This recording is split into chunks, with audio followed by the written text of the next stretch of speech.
ég hef ekki náð hreinlega alveg að melta, við erum að tala um 3 milljónir skjala sem að dómsmálaráðuneytið Bandaríkjanna birti nú fyrir viku, held ég, úr Epstein skjölunum svokölluðu. Já.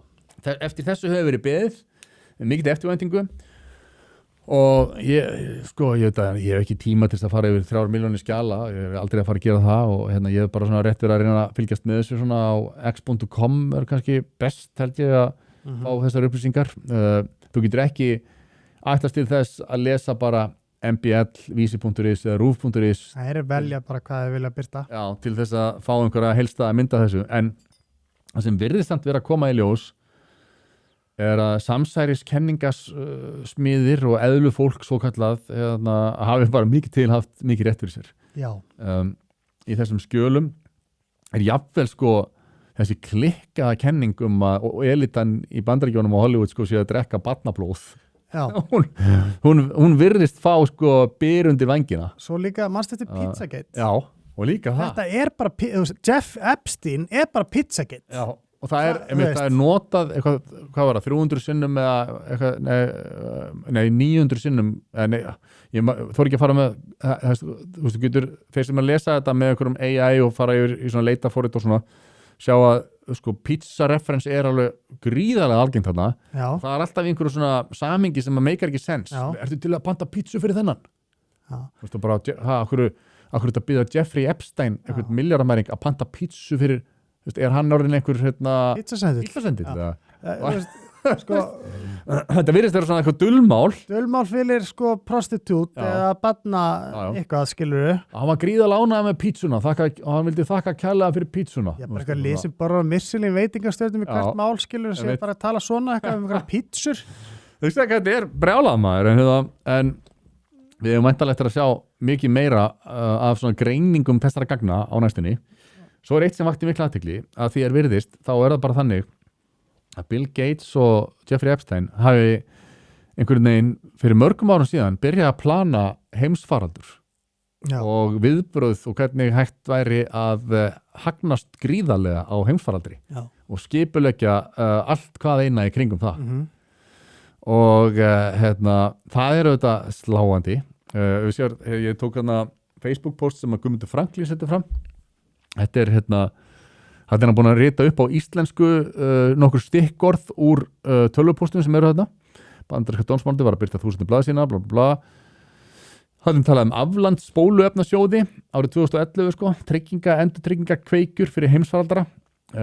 Donor Advised Fund fyrirkomulag hanna til að græða í skjóli góðgerðarstarfs. Netverk inn í lyfjageirann og World Economic Forum. Allt byggt upp árum áður en COVID-19 skall á. Allt keyrt í gegnum Bill Gates, JP Morgan og Jeffrey Epstein. Í ágúst 2011, þú getur byrt myndir hérna af einhverjum póstum sem eru fyrir. Ég skal bara lesa á meðan að þú ert að skoða myndirnar hérna.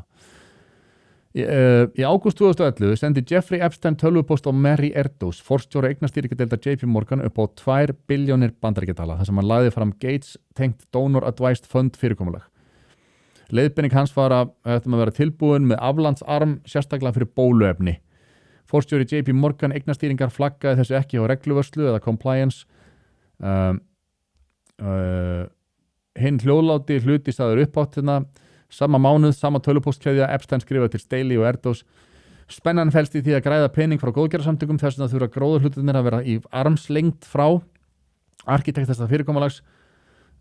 Epstein sem er dæmdur fyrir kynferðisbrot gegn ólögráða börnum er beinlínis að viðurkenna að faratækið sé hanna til að skapa hagnað undir lagalegu skjóli góðgerðarstarfs. Og svo að bomba 3, það er heimsfaraldur sem fjárfestingarflokkur í maí 2017, 3 árum fyrir COVID-19.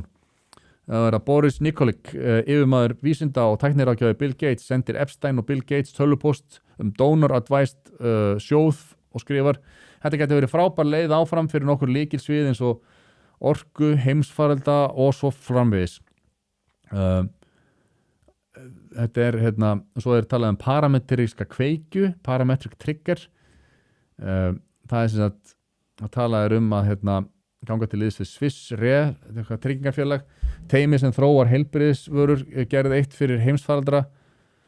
hjálpaði til við að þróa parametriska kveikju. Parametriska kveikja er fjármálagjörningur sem er borgaður út sjálfkrafa þegar heimsfaraldur brestur á, eða honum er lýst yfir. Þetta er þróað einhverjum í starfsráningarneti kringum Jeffrey Epstein. 6 mánuðum síðar gaf World Bank út sinn fyrsta pandemic katastróf skuldabréf sett saman af Swiss Re með nákvæmlega svona kveikjum. Þetta virðist vera undirbúningur fyrir heimsfaraldur og sem sagt komaði þannig fyrir að leið að heimsfaraldur skellur á að þá eru greiddar út massívar upphæðir, tryggingaupphæðir til þessara manna. Já, þetta er alveg... Já, sko, ég mitt sá að vera svona, þú getur spilað næsta hlekk, sko. Við sá, sko, Guðjón Heiðar Valgarðsson og hans týpur, sko, svona samstæðiskenningasmiði, hvernig þeir eru akkurat núna, þú spýtur á play. Yeah. Þetta er nákvæmlega fílingurinn sem að við sjáum samstæðiskenninga fólk vera í núna. Þetta er fílingur sem ég er í. Já. Já, það væri geggjaða gæði til að fá á næstunni til að fara yfir þessi skjöl. Ég talaði eins við hann í gærkvöldi og var að mynda að sjá hvort hann geti komið í Harmageddon í dag og komið aðeins á þetta eða verið með mér á Zoom með eitthvað. Það var svo mikið vesen eitthvað. Hann er náttúrulega í vinnunni en það klálega að ræða við Guðjón Heiðar Valgarðsson þetta. Þetta er þessi opinberun sem að kemur þarna fram. Hún er alltaf enga veginn að skila sér nægilega til meginströms fjölmiðla neytenda. En það virðist vera eins og það er alltaf, held ég augljóslega vitað að Jeffrey Epstein, hvað var Jeffrey Epstein?